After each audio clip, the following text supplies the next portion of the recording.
ओम गंगणपतये नमः। नमस्कार, मैं अश्व अरविंद आप सभी का दिव्य ज्ञान चैनल में बहुत बहुत हार्दिक स्वागत करता हूं। सिंह राशि फल, देवगुरु बृहस्पति के राशि परिवर्तन का सिंह राशि फल का विश्लेषण करेंगे। 13 अप्रैल को देवगुरु बृहस्पति कुंभ राशि से मीन राशि में प्रवेश करेंगे। मीन राशि देवगुरु बृहस्पति का अपना स्वग्रह ही होता है, यानी कि अपना घर है। अपनी ही राशि में देवगुरु बृहस्पति के आगमन से बृहस्पति हमारे जीवन में विद्या, ज्ञान, बुद्धि, परिवार और सुखद अनुभव के कारक होते हैं, स्वामी होते हैं। बृहस्पति ग्रह को आप अपने रक्षक के रूप में देख सकते हैं, खासकर सिंह राशि वालों के लिए, क्योंकि सिंह राशि वाले जातकों के लिए बेहद कारक और सकारात्मक ग्रह होते हैं। हालांकि ये अष्टम भाव में जाएंगे, और जब अष्टम भाव में जाएंगे तो यहां से ये आपको लंबी दूरी यात्रा, यानी कि बड़े से बड़ी दूरी की जो टारगेट है उस टारगेट को आप यहां पर टच कर पाएंगे।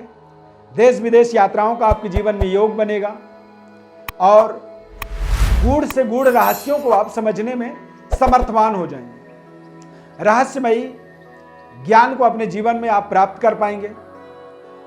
फाइनेंशियली सेटिस्फेक्शन मिलेगा। परिवार के अंदर आपको नए तरह का माहौल, वातावरण यहां पर प्राप्त होगा। बृहस्पति की जो दृष्टियां हैं वो द्वादश भाव में, द्वितीय भाव में और चतुर्थ भाव में। इस राशि परिवर्तन का सबसे महत्वपूर्ण जो रिजल्ट है, संतान के तरफ से आपको संतुष्टि मिलेगी।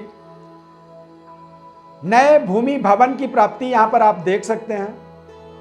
बैंक बैलेंस आप निरंतर इंक्रीमेंट होता हुआ देखेंगे और आपकी प्रेजेंटेशन, बातचीत का तरीका और इंटरनल ज्ञान, आत्मज्ञान का आप यहां पर निरंतर विस्तार देखेंगे।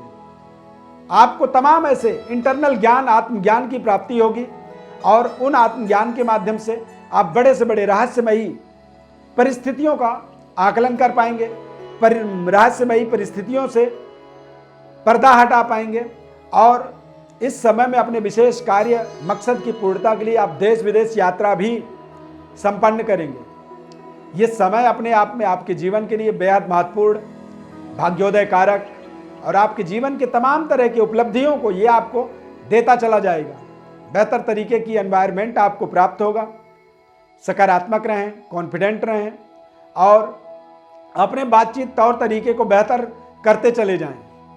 अविवाहित हैं तो विवाह के अच्छे संयोग बनेंगे। रिश्तों में जो खटास थी उस खटास को यहां पर खत्म होता हुआ देखेंगे। बृहस्पति दरअसल सिंह राशि वालों के लिए पंचमेश होने के नाते आपके जो रिलेशनशिप होते हैं, जो आपकी योग्यता है, उसे बड़े सोच समझ करके ही प्रयोग करना होगा।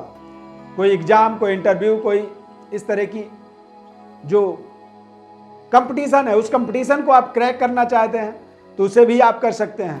क्योंकि देवगुरु बृहस्पति का जो प्रभाव होता है हमारे जीवन में, हमारे सुख, समृद्धि और हमारे सद्बुद्धि के एक तरह से विशेष वो अधिष्ठाता होते हैं, स्वामी होते हैं। और बृहस्पति का स्वग्रही होना, हालांकि अष्टम भाव में हो रहे हैं, तो अष्टम भाव में देवगुरु बृहस्पति के आ जाने से एक शुभ ग्रह क्रूर स्थान, अशुभ स्थान पर जब संचार करता है तो वहां पर कई बार कुछ हमारे जीवन में विषमताएं आती हैं, विपरीत परिस्थितियां आती हैं। यानी हम सारे सकारात्मक बात कर रहे हैं, लेकिन आप देखेंगे कि आपके जीवन में कुछ ऐसे नकारात्मक परिस्थितियां भी बन रही हैं।